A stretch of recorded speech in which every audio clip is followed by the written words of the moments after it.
ਸੋ next ਦੇਖੋ ਕਹਿੰਦੇ silicon dioxide that is called SiO2 ਵਿੱਚ ਜਿਹਨੂੰ ਆਪਾਂ ਕਾਮਨਲੀ ਕਹਿੰਦੇ ਆ ਸਿਲਿਕਾ। ਇਹ ਕਿਵੇਂ obtained ਹੁੰਦਾ ਜਦੋਂ ਆਪਾਂ ਸਿਲੀਕਨ ਨੂੰ ਐਕਸੈਸ ਅਮਾਊਂਟ ਆਫ ਆਕਸੀਜਨ 'ਚ ਕਿਆ ਕਰਦੇ ਆ ਰਿਐਕਟ ਕਰਦੇ ਆ। So silicon plus oxygen it will give us SiO2। ਜਿਹੜਾ ਪਿਓਰ ਸਿਲਿਕਾ ਹੈ ਉਹ ਆਪਾਂ ਕਿਵੇਂ ਪ੍ਰਪੇਅਰ ਕਰ ਸਕਦੇ ਆ as a white powder by ਜਦੋਂ ਆਪਾਂ ਸਿਲੀਕਨ ਟੈਟਰਾਕਲੋਰਾਈਡ ਨੂੰ ਰਿਐਕਟ ਕਰੋਗੇ ਵਾਟਰ ਦੇ ਨਾਲ ਤਾਂ ਆਪਾਂ ਨੂੰ ਆਪਣੇ ਕੋਲ ਫਾਰਮੇਸ਼ਨ ਹੋਏਗੀ ਸਿਲੀਕਨ ਡਾਈਆਕਸਾਈਡ ਔਰ 4 molecules of HCl which is white in crystal white powder। ਇਹ ਜਿਹੜਾ ਆਪਣੇ ਕੋਲ ਸਿਲੀਕਨ ਡਾਈਆਕਸਾਈਡ ਹੈ ਇਨਸੋਲੇਬਲ ਹੁੰਦਾ ਵਾਟਰ ਦੇ ਵਿੱਚ ਤੇ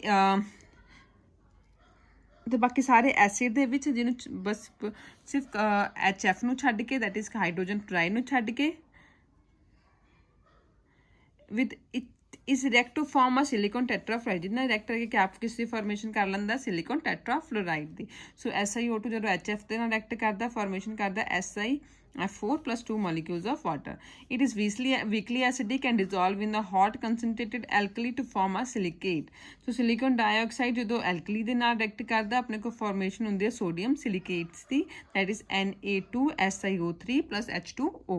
ਜਿਹੜਾ ਆਪਣੇ ਕੋਲ ਕਾਰਬਨ ਡਾਈਆਕਸਾਈਡ ਉਹ ਲੀਨੀਅਰ ਮੋਲੀਕਿਊਲ ਹੈ ਪਰ ਸਿਲੀਕਨ ਡਾਈਆਕਸਾਈਡ ਕਿਆ ਲੀਨੀਅਰ ਨਹੀਂ ਹੈ ਲੈਟਿਸ ਦੀ ਫਾਰਮ ਦੇ ਵਿੱਚ ਆਉਂਦਾ ਹੈ। ਕ੍ਰਿਸਟਲੈਟਿਕ ਪੜ੍ਹੇ ਨਾ ਆਪਾਂ ਸਿਲੀਕਨ ਐਂਡ ਆਕਸੀਜਨ ਦੇ।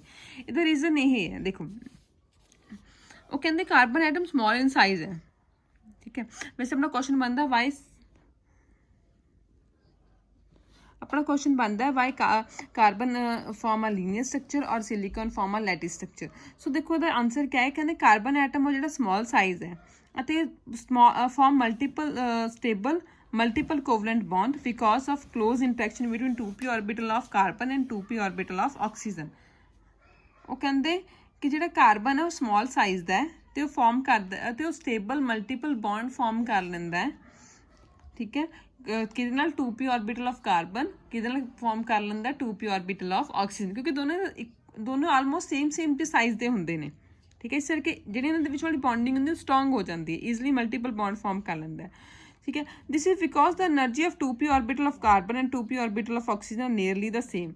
ਉਹ ਕਹਿੰਦੇ ਕਿਉਂ ਹੁੰਦਾ ਕਿਉਂਕਿ ਜਿਹੜੀ એનર્ਜੀ ਹੁੰਦੀ 2p orbital of carbon ਦੀ ਤੇ 2p orbital of oxygen ਦੀ ਉਹ ਕਿਆ ਹੁੰਦੀ ਸੇਮ ਹੁੰਦੀ ਹੈ ਤੇ ਆਪਸ ਕਿਆ ਕਰ ਲੈ ਈਜ਼ਲੀ ਓਵਰਲੈਪ ਕਰ ਲੈਂਦੇ ਨੇ। But in the case of silicon large size ਦਾ ਹੁੰਦਾ so that 3p orbital of silicon do not overlap effectively with the 2p orbital of oxygen ਕਿਉਂਕਿ ਆਪਾਂ ਨੂੰ ਪਤਾ ਹੈ ਜਿਹੜਾ 3p orbital ਹੈ ਸਿਲੀਕਨ ਦਾ ਉਹ ਕਿਆ ਹੈ ਉਹ ਉਹਦੀ એનર્ਜੀ ਜ਼ਿਆਦਾ ਹੁੰਦੀ ਹੈ as compare to 2p orbital of oxygen ਦੇ ਨਾਲ। ਇਸ ਲਈ ਕਿਆ ਹੁੰਦਾ ਉਹ ਈਜ਼ੀਲੀ ਓਵਰਲੈਪ ਇਫੈਕਟਿਵਲੀ ਨਹੀਂ ਕਰਦੇ therefore silicon double bond oxygen is not form ਕਿਉਂ ਕਿਉਂਕਿ ਦੋਨਾਂ ਦੇ ਵਿੱਚ એનર્ਜੀ ਗੈਪ ਬਹੁਤ ਜ਼ਿਆਦਾ ਹੈ। ਜਦੋਂ ਤੱਕ એનર્ਜੀ ਗੈਪ ਜ਼ਿਆਦਾ ਰਹੇਗਾ ਉਦੋਂ ਤੱਕ ਉਹ ਇਫੈਕਟਿਵਲੀ ਬੌਂਡਿੰਗ ਫਾਰਮ ਨਹੀਂ ਕਰ ਸਕਦੇ। ਕਾਰਬਨ ਔਰ ਆਕਸੀਜਨ ਦੇ ਵਿੱਚ 2p ਆਰਬਿਟਲ ਹੈ ਦੋਨਾਂ ਦੇ ਵਿੱਚ એનર્ਜੀ ਗੈਪ ਘੱਟ ਹੈ ਇਸ ਕਰਕੇ ਈਜ਼ੀਲੀ ਡਬਲ ਬੌਂਡ ਫਾਰਮ ਕਰ ਲੈਂਦੇ ਨੇ। The tetravalency of silicon is satisfy by forming ਤੇ ਜਿਹੜੀ ਉਹਦੀ ਟੈਟਰਾਵੈਲੈਂਸੀ ਉਹਨਾਂ ਨੂੰ ਆਪਾਂ ਕਿਵੇਂ ਸੈਟਿਸਫਾਈ ਕਰਨਾ ਬਾਈ ਫਾਰਮਿੰਗ ਆ silicon oxygen bond which result in the network structure। For example देखो आ सपोज कर लो अपने को सिलिकॉन ठीक है। सो सिलिकॉन 1 2 3 4 की टेट्रावैलेंसी एक अपन ने सैटिस्फाई करनी तो सिलिकॉन क्या करता है नैटवर्क की शेप के विच अपने स्ट्रक्चर में आंदा जिहदे करके क्या होंदा ਉਹਦੇ ਨਾਲ 4 ਆਕਸੀਜਨ ਅਟੈਚ ਹੋ ਸਕਦੇ। ਜਰਮੇਨੀਅਮ ਐਂਡ ਟਿਨ ਆਕਸਾਈਡ ਜਿਹੜੇ ਫਾਰਮ ਹੁੰਦੇ ਨੇ ਉਹ ਕਿਵੇਂ ਫਾਰਮ ਹੁੰਦੇ ਨੇ by heating germanium and tin with oxygen or air. Germanium ਔਰ ਆਕਸੀਜਨ ਜਦੋਂ ਟਿਨ ਨੂੰ ਤੁਸੀਂ ਆਕਸੀਜਨ ਨਾਲ ਰਿਐਕਟ ਕਰੋਗੇ ਤਾਂ ਆਪਣੇ ਕੋਲ ਫਾਰਮੇਸ਼ਨ ਹੋ ਜਾਊਗੀ ਜਰਮੇਨੀਅਮ ਡਾਈਆਕਸਾਈਡ ਔਰ ਸਟੇਨਸ ਡਾਈਆਕਸਾਈਡ ਦੀ। ਔਨ ਅਦਰ ਹੈਂਡ ਜਿਹੜਾ ਲੈਡ ਹੈ ਉਹ ਕਿਵੇਂ ਪ੍ਰੀਪੇਅਰ ਹੁੰਦਾ by electrolysis oxidation of lead. ਜਿਹੜਾ ਲੈਡ ਹੈ ਉਹ ਕਿਵੇਂ ਪ੍ਰੀਪੇਅਰ ਕਰੋਗੇ ਤੁਸੀਂ by electrolytic oxidation of lead. So dioxide of germanium ਹੋ ਗਿਆ ਸਟੇਨਸ ਦੇ ਹੋ ਗਏ ਜਾਂ ਲੈਡ ਦੇ ਹੋ ਗਏ ਐਮਫੋਟੈਰਿਕ ਇਨ ਨੇਚਰ ਹੁੰਦੇ ਨੇ। ਬਾਕੀ ਜਿਹੜੇ ਸਟੇਨਸ ਦੇ ਡਾਈਆਕਸਾਈਡ ਆਕਸਾਈਡ ਹੈ react with acid as well as alkali ਇਹ ਸਾਰੇ ਕਿਆ ਕਰਦੇ ਨੇ ਐਲਕਲੀ ਤੇ ਐਸਿਡ ਨਾਲ ਰਿਐਕਟ ਕਰ ਲੈਂਦੇ ਨੇ। ਜਿਹੜਾ ਆਪਣਾ ਉਹ ਕਹਿੰਦਾ ਜਿਹੜਾ ਐਸਿਡਿਕ ਕਰੈਕਟਰ ਹੈ ਡਾਈਆਕਸਾਈਡ ਦਾ ਉਹ ਡਿਕਰੀਜ਼ ਕਰਦਾ ਔਰ ਬੇਸਿਕ ਕਰੈਕਟਰ ਇਨਕਰੀਜ਼ ਕਰਦਾ down the group. So PbO2 ਜਿਹੜਾ ਲੈਡ ਆਕਸਾਈਡ ਹੈ ਉਹ ਪਾਵਰਫੁਲ ਆਕਸੀਡਾਈਜ਼ਿੰਗ ਏਜੰਟ ਹੈ। It dissolve acid form Pb2 salt evolving oxygen. So ਕਿਆ ਕਰਦੇ ਚਲੋ ਆਪਾਂ PbO2 ਨੂੰ ਰਿਐਕਟ ਕਰਦੇ HNO3 ਦੇ ਨਾਲ ਤਾਂ ਫਾਰਮੇਸ਼ਨ ਕਰਦਾ ਲੈਡ ਨਾਈਟ੍ਰੇਟ ਦੀ ਵਾਟਰ ਰਿਮੂਵ ਕਰਦਾ ਤੇ ਆਕਸੀਜਨ ਨੂੰ ਕਿਆ ਕਰਦਾ ਇਵੋਲਵ ਕਰ ਦਿੰਦਾ।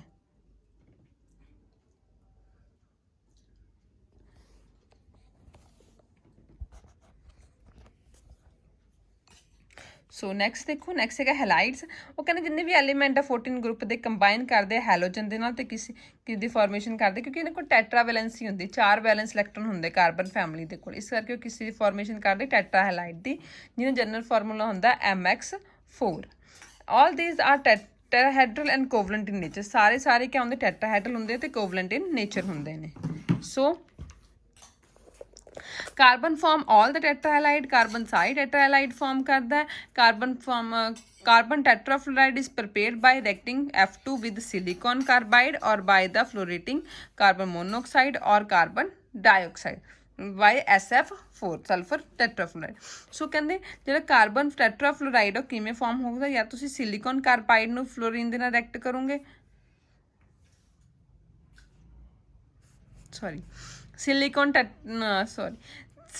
ਟੈਟਰਾਫਲੋਰਾਈਡ ਕਿਵੇਂ ਫਾਰਮੇਸ਼ਨ ਹੋਊਗੀ, ਤੁਸੀਂ ਸਿਲੀਕਨ ਕਾਰਬਾਈਡ ਨੂੰ ਰਿਐਕਟ ਕਰੋਗੇ ਫਲੋਰੀਨ ਦੇ ਨਾਲ ਤਾਂ ਆਪਣੇ ਕੋਲ ਸਿਲੀਕਨ ਟੈਟਰਾਫਲੋਰਾਈਡ ਬਣ ਜਾਏਗਾ ਔਰ ਕਾਰਬਨ ਟੈਟਰਾਫਲੋਰਾਈਡ ਦੋਨੋਂ ਬਣ ਜਾਣਗੇ। ਔਰ ਦੂਸਰੀ ਤਰਫ ਜਦੋਂ ਤੁਸੀਂ ਕਾਰਬਨ ਡਾਈਆਕਸਾਈਡ ਪਲੱਸ ਕਾਰਬਨ ਟੈਟਰਾਫਲੋਰਾਈਡ ਨੂੰ ਰਿਐਕਟ ਕਰੋਗੇ ਆਪਸ ਦੇ ਵਿੱਚ ਤਾਂ ਆਪਣੇ ਕੋਲ ਫਾਰਮੇਸ਼ਨ ਹੋ ਜਾਏਗੀ ਕਾਰਬਨ ਟੈਟਰਾਫਲੋਰਾਈਡ ਦੀ ਔਰ ਆਪਣੇ ਕੋਲ ਫਾਰਮੇਸ਼ਨ ਹੋ ਜਾਏਗੀ SO2 ਦੀ।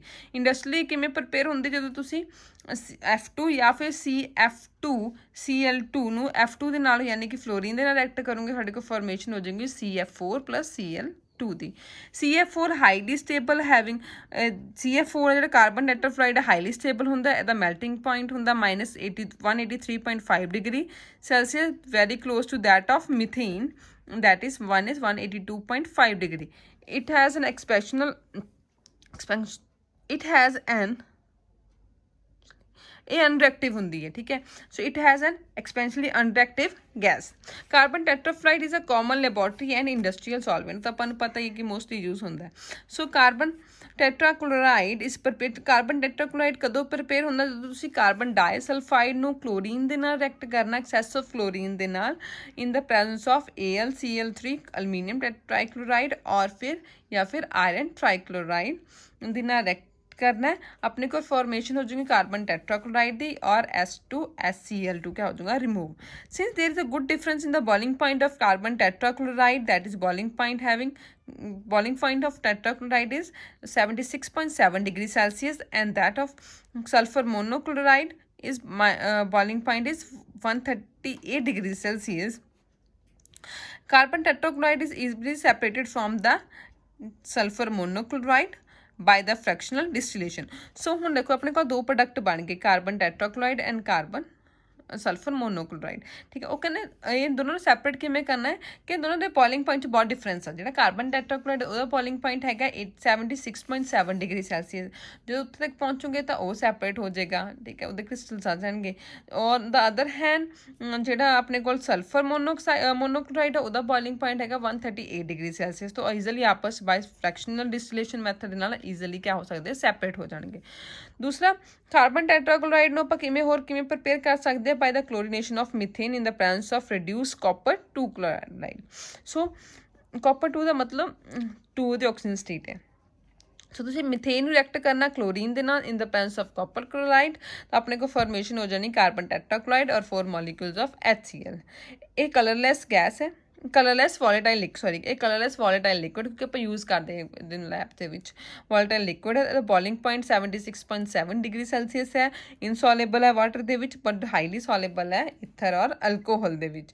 ਕਾਰਬਨ ਟੈਟਰਾਕਲੋਰਾਈਡ ਕੈਮੀਕਲੀ ਇਨਰਟ ਸਬਸਟੈਂਸ ਹੈ, ਵੈਸੇ ਤਾਂ ਕੈਮੀਕਲੀ ਰਿਐਕਟ ਨਹੀਂ ਕਰਦਾ, ਹਾਊਐਵਰ ਪਰ ਜਦੋਂ ਇਹਦੀ condition under drastic condition it's wiper react with the steam above 300 degree Celsius. ਵੈਸੇ ਤਾਂ ਕੈਮੀਕਲ ਇਨਰਟ ਹੈ, ਪਰ ਜਦੋਂ ਆਪਾਂ drastic condition under control condition ਦੇ ਵਿੱਚ ਇਹਨੂੰ ਜਿਹੜੇ ਆਪਾਂ ਕੰਡੀਸ਼ਨ ਆਪਾਂ ਨੂੰ ਚਾਹੀਦੀ ਉਹਦੇ ਵਿੱਚ ਆਪਾਂ ਇਹਨੂੰ ਲਵਾਂਗੇ ਤਾਂ ਜਿਹੜੇ ਇਹਦੇ ਵੈਪਰ ਆ ਉਹ ਸਟੀਮ ਦੇ ਨਾਲ ਰਿਐਕਟ ਕਰਦੇ ਆ up to 300 degree above 300 degree Celsius ਦੇ ਉੱਪਰ, ਤੇ ਆਪਣੇ ਕੋਲ ਫਾਰਮ ਕਰਦੇ ਆ carbonyl chloride that is phosgene. So CCl4 ਜਦੋਂ ਸਟੀਮ ਦੇ ਨਾਲ ਰਿਐਕਟ ਕਰੇ ਐਟ 300 ਡਿਗਰੀ ਸੈਲਸੀਅਸ ਟੈਂਪਰੇਚਰ, ਆਪਣੇ ਕੋਲ ਫਾਰਮੇਸ਼ਨ ਹੋਈ carbonyl chloride that is called phosgene and 2 molecules of HCl। It reduce by moist iron to chloroform, ਠੀਕ ਹੈ। ਜਦੋਂ ਤੁਸੀਂ ਇਹਨੂੰ CCl4 ਨੂੰ ਕਾਰਬਨ ਟੈਟਰਾਕਲੋਰਾਈਡ ਨੂੰ 2 ਮੋਲੀਕਿਊਲਸ ਆਫ ਨੇਸੈਂਟ ਹਾਈਡਰੋਜਨ ਦੇ ਨਾਲ, ਅਗਰ ਬ੍ਰੈਕਟ ਦੇ ਵਿੱਚ ਕੱਲਾ ਐਵੇਂ ਪਿਆ ਨਾ, ਦੈਟ ਇਜ਼ ਕਾਲਡ ਨੇਸੈਂਟ ਹਾਈਡਰੋਜਨ ਦੇ ਨਾਲ ਰਿਐਕਟ ਕਰੋਗੇ ਦ ਪ੍ਰੈਜ਼ੈਂਸ ਆਫ ਆਇਰਨ ਔਰ ਵਾਟਰ ਮੋਇਸਚਰ ਦੀ ਪ੍ਰੈਜ਼ੈਂਸ ਦੇ ਵਿੱਚ, ਤਾਂ ਆਪਣੇ ਕੋਲ ਫਾਰਮੇਸ਼ਨ ਹੋ ਜਾਏਗੀ ਕਲੋਰੋਫਾਰਮ ਦੀ। ਕਲੋਰੋਫਾਰਮ ਤਾਂ ਸਭ ਨੂੰ ਪਤਾ ਨਹੀਂ, ਜਿਹੜਾ ਬੇਹੋਸ਼ ਕਰਨ ਲਈ ਯੂਜ਼ ਕੀਤਾ ਜਾਂਦਾ ਮੋਸਟਲੀ, ਔਰ HCl ਦੀ। ਕਾਰਬਨ ਟੈਟਰਾਕਲੋਰਾਈਡ ਅੰਡਰਗੋ ਮੈਨੀ ਸਬਸਟੀਟਿਊਸ਼ਨ ਰਿਐਕਸ਼ਨ। ਕਾਰਬਨ ਟੈਟਰਾਕਲੋਰਾਈਡ ਬਹੁਤ ਸੇ ਸਬਸਟੀਟਿਊਸ਼ਨ ਰਿਐਕਸ਼ਨ ਦਿੰਦਾ ਹੈ। The fluorine substitute mix with mixed halide of carbon such as CFCl3, CF2Cl2, CF3Cl known as ਫਿਰੋਨਸ, ਠੀਕ ਹੈ। ਜਦੋਂ ਕਾਰਬਨ ਟੈਟਰਾਕਲੋਰਾਈਡ ਫਲੋਰੀਨ ਦੇ ਨਾਲ ਰਿਐਕਟ ਕਰਦਾ ਤਾਂ ਇਹ ਫਲੋਰੀਨ ਸਬਸਟੀਟਿਊਟ ਮਿਕਸਡ ਹੈਲਾਈਡਸ ਬਣਾਉਂਦਾ ਹੈ, ਜਿਨ੍ਹਾਂ ਦੇ ਫਾਰਮੂਲਾ ਮਿਕਸਡ ਹੈਲਾਈਡ ਦਾ ਮਤਲਬ ਜਿਹਦੇ ਵਿੱਚ ਦੋ ਹੈਲਾਈਡਸ ਹੋਣ, ਇੱਕ ਫਲੋਰੀਨ ਵੀ ਹੈ ਔਰ ਇੱਕ ਕਲੋਰੀਨ ਵੀ ਹੈ। ਸੋ ਜਦੋਂ CCl4 ਰਿਐਕਟ ਕਰੇਗਾ HF ਦੇ ਨਾਲ in the presence of SbFCl4 as a catalyst, ਤਾਂ ਆਪਣੇ ਕੋਲ ਫਾਰਮੇਸ਼ਨ ਹੋਏਗੀ, ਪਹਿਲਾਂ ਇੱਕ ਕਲੋਰੀਨ रिप्लेस हो जाएगा, अपने को फॉर्मेशन हो जाएगी CFCl3 दी और HCl रिमूव हो जाएगा। फिर CFCl3 तो फिर HF ना रिएक्ट करना सेम कैटलिस्ट दी प्रेजेंस दे विच अपने को दूसरा क्लोरीन रिमूव हो जाएगा, अपने को फॉर्मेशन हो जाएगी CF2Cl2 और HCl। The catalyst SbFCl4 used in the above reaction is obtained। ਜਿਹੜਾ ਕੈਟਲਿਸਟ ਕਿਵੇਂ ਲੈਣਾ ਆਪਾਂ ਨੇ HF obtained by the reaction of hydrogen fluoride ਨੂੰ ਰਿਐਕਟ ਕਰਨਾ ਸਟੇਨਸ SB ਪੈਂਟਾਕਲੋਰਾਈਡ ਦੇ ਨਾਲ। ਦ ਫਿਰੋਨਸ ਆਰ ਯੂਜ਼ਡ ਇਨ ਰੈਫਰਿਜ। ਉਸ ਤੋਂ ਬਾਅਦ ਜਦੋਂ ਤੁਸੀਂ ਇਹਨਾਂ ਦੋਨਾਂ ਨੂੰ ਰਿਐਕਟ ਕਰੋਗੇ ਤਾਂ ਤੁਹਾਡੇ ਕੋਲ ਫਾਰਮੇਸ਼ਨ ਹੋ ਜਾਏਗੀ SbFCl4 ਦੀ HCl ਰਿਮੂਵ ਹੋ ਜਾਏਗਾ। ਹੁਣ ਕਹਿੰਦੇ ਜਿਹੜੇ ਆਪਣੇ ਕੋਲ ਆਹ ਵਾਲੀ ਚੀਜ਼ਾਂ ਨੇ CFCl3 ਹੋ ਗਿਆ, CF2Cl2 ਹੋ ਗਿਆ, ਇਹ ਸਾਰੀਆਂ ਜਾਂ CF3Cl3, ਇਹਨਾਂ ਨੂੰ ਆਪਾਂ ਕਿਆ ਕਹਿੰਦੇ ਫਿਰੋਨਸ ਕਹਿੰਦੇ ਆ। ਇਹ ਜਿਹੜੇ ਫਿਰੋਨਸ ਨੇ ਇਹ ਯੂਜ਼ ਹੁੰਦੇ ਰੈਫ੍ਰਿਜਰੈਂਟ ਦੇ ਵਿੱਚ ਔਰ ਐਸਟਰੋਲ ਦੇ ਵਿੱਚ, ਪ੍ਰੋਪਲੈਟਨ ਦੇ ਵਿੱਚ, ਠੀਕ ਹੈ। The most commonly use of freons is, ਜਿਹੜਾ ਮੋਸਟਲੀ ਕਾਮਨ ਯੂਜ਼ ਫਿਰੋਨ ਉਹ ਹੈਗਾ CF2Cl2 ਦੈਟ ਇਜ਼ ਡਾਈਕਲੋਰਾਈਡ ਠੀਕ ਹੈ। ਸੋ ਉਸ ਤੋਂ ਬਾਅਦ ਦੇਖੋ ਉਹ ਕਹਿੰਦੇ carbon tetrabromide is a pale yellow solid which is markedly less stable than higher tetrahalides. ਇਹ ਕਾਰਬਨ ਟੈਟਰਾਬ੍ਰੋਮਾਈਡ ਆ ਯੈਲੋ, ਪੇਲ ਯੈਲੋ ਕਲਰ ਦਾ ਸੋਲਿਡ ਹੁੰਦਾ ਜਿਹੜਾ ਲੈਸ ਸਟੇਬਲ ਆ ਹਾਇਰ ਟੈਟਰਾਫਲੋਰਾਈਡ ਦੇ ਨਾਲੋਂ। ਇਟ ਇਜ਼ ਦਾ ਕਿਵੇਂ ਪ੍ਰਿਪੇਅਰ ਹੁੰਦਾ, ਤੁਸੀਂ ਮਿਥੇਨ ਨੂੰ ਦੀ ਬ੍ਰੋਮੀਨੇਸ਼ਨ ਕਰਦੇ ਆ, ਠੀਕ ਹੈ, ਔਰ ਰਿਐਕਸ਼ਨ ਕਰਦੇ ਕਾਰਬਨ ਟੈਟਰਾਕਲੋਰਾਈਡ ਦੇ ਵਿਦ ਐਲੂਮੀਨੀਅਮ ਬ੍ਰੋਮਾਈਡ ਦੇ ਐਟ 100 ਡਿਗਰੀ ਸੈਲਸੀਅਸ। ਸੋ ਉਸ ਤੋਂ ਬਾਅਦ ਕਲੋਰੀਨ ਕਾਰਬਨ ਟੈਟਰਾ ਆਇਓਡਾਈਡ ਹੋ ਗਿਆ, ਬ੍ਰਾਈਟ ਰੈਡ ਕਲਰ ਦਾ ਕ੍ਰਿਸਟਲ ਹੁੰਦਾ, ਕ੍ਰਿਸਟਲ ਸੋਲਿਡ ਹੁੰਦਾ ਜਿਹਦੀ ਸਟੇਬਿਲਿਟੀ ਕਿਆ ਹੁੰਦੀ ਹੈ ਬਹੁਤ ਘੱਟ ਹੁੰਦੀ ਹੈ। ਸਿਲੀਕੋਨ ਤੇ ਸਿਲੀਕੋਨ ਕਾਰਬਾਈਡ ਰਿਐਕਟ ਡੇਟਲੀ with the halogen to form colourless volatile. ਕਹਿੰਦੇ ਸਿਲੀਕੋਨ, ਉਸ ਤੋਂ ਬਾਅਦ ਗੱਲ ਕਰਦੇ ਸਿਲੀਕੋਨ ਦੀ। ਸਿਲੀਕੋਨ ਜਾਂ ਸਿਲੀਕੋਨ ਕਾਰਬਾਈਡ ਰਿਐਕਟ ਕਰਦੇ ਹੈਲੋਜਨ ਦੇ ਨਾਲ ਤੇ ਫਾਰਮ ਕਰਦੇ ਆ volatile tetrahalides that is SiX4। Among of these silicon tetrachloride is most important. Germanium ਤੇ ਜਿਹੜਾ ਜਰਮੇਨੀਅਮ ਹੋ ਗਿਆ, ਟਿਨ ਹੋ ਗਿਆ, ਲੈਡ ਹੋ ਗਿਆ, ਇਹ ਵੀ ਫਾਰਮ ਕਰਦੇ tetrahalide having formula MX4। These tetrahalides are readily prepared by the direct action of element and halogens। ਇਹ ਕਿਵੇਂ prepared ਹੁੰਦੇ ਆ ਕਹਿੰਦੇ by the direct action of element and halogen or by action of excess or on MO2। ਯਾਨੀ ਕਿ hydrogen fluoride ਦੀ direct reaction ਦੇਣੀ ਹੈ ਕਿਹਦੇ ਨਾਲ, ਮੈਟਲ ਡਾਈਆਕਸਾਈਡ, ਕੋਈ ਵੀ ਹੋ ਸਕਦਾ, ਠੀਕ ਹੈ, ਡਾਈਆਕਸਾਈਡ ਦੇ ਨਾਲ। So PbCl4 and PbBr4 are unstable. ਜਿਹੜੇ PbCl4 ਹੈ, PbBr4 ਲੈਡ ਟੈਟਰਾਕਲੋਰਾਈਡ ਹੈ, ਟੈਟਰਾਬ੍ਰੋਮਾਈਡ ਹੈ, ਅਨਸਟੇਬਲ ਹੈ, ਵਾਈਲ ਲੈਡ ਟੈਟਰਾਆਇਡਾਈਡ ਅਨਨੋਨ ਹੈ, ਇਹ ਨੋਨ ਹੀ ਨਹੀਂ ਹੈ। ਹੁਣ ਆਪਾਂ ਗੱਲ ਕਰਦੇ ਹਾਂ ਕੰਪੈਰੀਜ਼ਨ